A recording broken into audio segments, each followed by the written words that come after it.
He left me for a younger woman. The doctor had just finished explaining that my heart couldn't handle another pregnancy, that the last delivery had left me with a condition that made a fourth child a legitimate death sentence.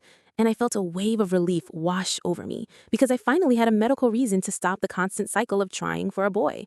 I went home with the papers in my bag, ready to tell my husband that we were blessed with 3 healthy daughters, and it was time to close this chapter safely. I didn't even get to finish my sentence. He looked at the medical report, pushed it back across the dinner table, and said, "Well, then I need a divorce because I've already found someone who isn't broken and can give me a big family." I laughed because I genuinely thought it was a cruel, sarcastic joke to lighten the mood, but his face was stone.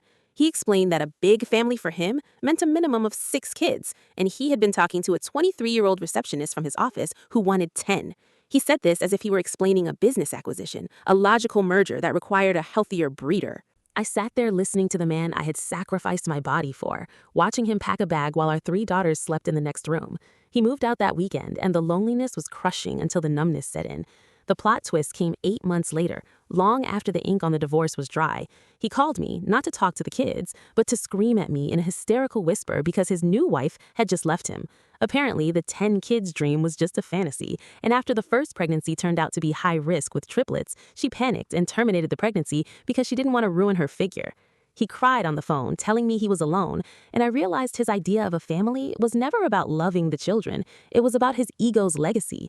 I looked across the living room at my 3 girls building a pillow fort, healthy and happy, and I finally felt the peace I had been searching for.